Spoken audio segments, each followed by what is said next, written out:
Eh bien bonjour à tous, j'espère que vous allez bien et bienvenue sur Faiz Dev. Alors aujourd'hui je vous présente le début de la création de mon SaaS. On aura 100 jours pour le créer.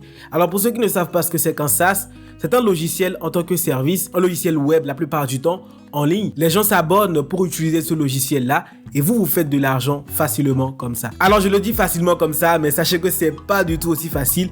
C'est très difficile à faire et la plupart du temps, les gens échouent. Mais sans plus tarder, je vais vous présenter le logiciel que nous allons créer, du moins que je vais créer pendant ces 100 jours-là. Ceci est le premier jour.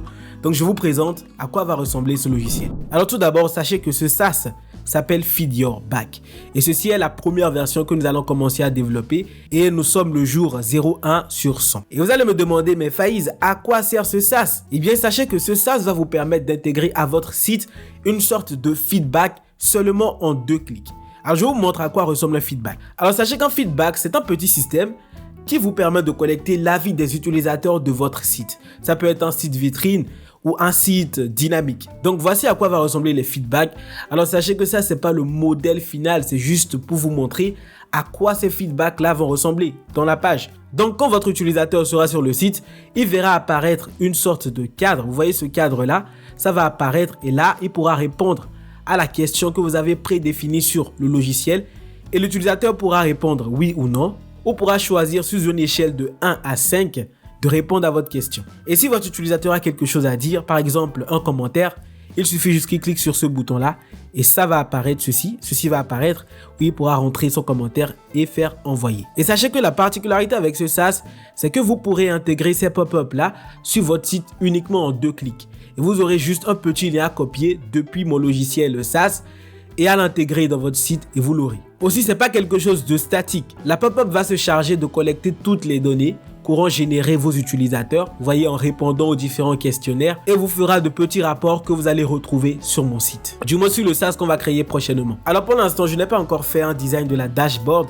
mais ça va arriver. Donc sans plus tarder, passons directement au développement. Alors rassurez-vous, ceci n'est pas du tout un tutoriel. Cette vidéo a pour but de vous montrer les technologies que je vais utiliser et les défis que j'ai rencontrés pendant la phase 1 du développement de ce petit projet. Alors pour le front-end et le back-end, j'utilise Nest.js. Donc Nest.js pour créer mes API REST et Nest.js aussi pour les applis. Alors pour le côté beauté du site, c'est-à-dire le côté style, j'utilise Tailwind CSS et une bibliothèque qui s'appelle Daisy UI. Et enfin pour la base de données, j'ai commencé avec MongoDB, mais le problème avec ça, c'est que j'ai du mal à faire des requêtes dans des structures imbriquées. Vous savez, quand vous avez un objet dans un objet, j'arrive pas à récupérer les objets internes. Et ça, c'est parce que je ne suis pas vraiment habitué à MongoDB. Mais je me suis dit, parce que je travaille avec du JavaScript, ce serait bien de travailler avec une base de données qui stocke les éléments sous forme JSON. Mais à un moment, j'ai abandonné et je suis passé à une base de données MySQL.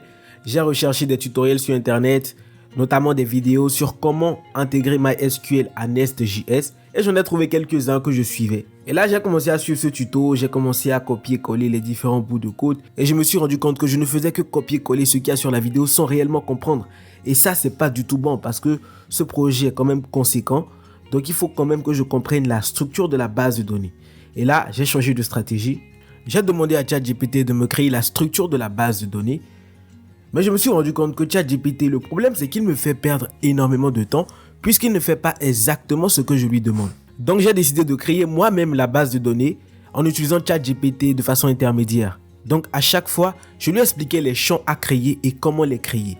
Et donc j'ai converti tous mes modèles Django en code SQL que je pourrais utiliser pour créer la structure de la base de données directement dans PHPMyAdmin. Alors pour ceux qui sont débutants, vous allez vous rendre compte que je commets une faute qui est très grave.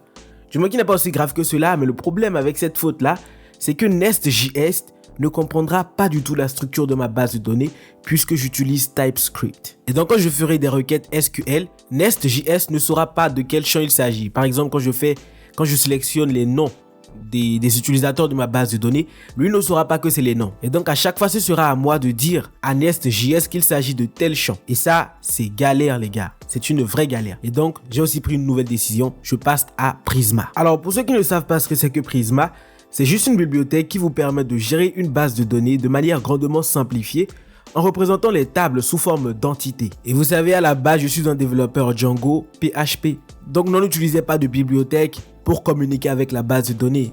Nous, on communiquait directement avec la base de données dans le fichier setting. Donc, je ne savais pas ce que c'est que Prisma. Donc, j'ai regardé des tutoriels sur Internet.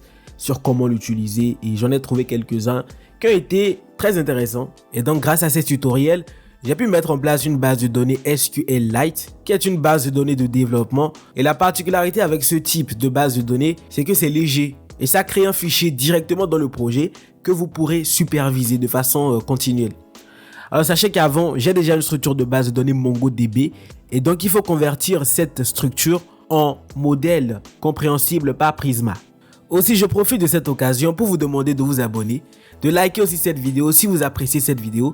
Car les amis, l'objectif de cette année, c'est d'atteindre 30 000 abonnés. Je sais que c'est fou comme objectif, mais je sais et je suis convaincu qu'on va y arriver. Allez, on continue. Mais ce qui est bien avec Prisma, c'est que vous pouvez accéder directement à la base de données que vous avez créée dans votre IDE, directement dans le navigateur, en utilisant l'environnement de développement intégré. Du moins l'environnement de base de données, je ne sais pas si ça se dit comme ça.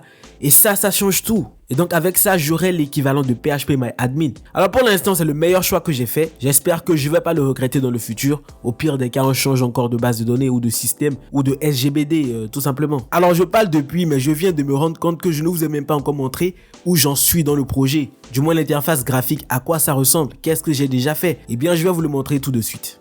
Alors tout d'abord, j'ai mis en place un système de connexion avec votre compte Google. Vous voyez, je veux simplifier au maximum cette application, donc je dédie l'authentification à un service tiers qui est Google. Et voilà, je suis connecté et surtout ne me jugez pas trop sur la partie style de cette application. Je ne me suis pas encore concentré dessus. Je me concentre d'abord sur le côté logique, c'est-à-dire sur la fonction métier de l'application. Et une fois que tout ça marche, on pourra se concentrer maintenant sur la partie style. Alors tout d'abord, vous choisissez le type de feedback que vous voulez que vos utilisateurs voient sur votre site. Alors pour l'instant, il n'y en a que 2 types, mais ça va augmenter au fur et à mesure qu'on développe l'application. Ensuite, vous écrivez la question que vous voulez poser à vos abonnés ou à vos utilisateurs. Et là, vous voyez en direct que la question se met à jour directement dans les feedbacks. Et ensuite, vous choisissez le délai à partir duquel vous voulez que votre utilisateur sur votre site voit ce feedback. Alors pour l'instant, ça ne marche pas parce que la base de données ne fonctionne pas. Mais je vais vous montrer que l'intégration pour l'instant ça marche. Donc pour tester le lien d'intégration, j'ai créé un fichier index.html qui est un fichier complètement séparé de mon projet. Et là vous voyez ce lien JavaScript, c'est un lien d'intégration. Et c'est ce genre de lien que mon application sera capable de générer. Et là vous allez voir le résultat.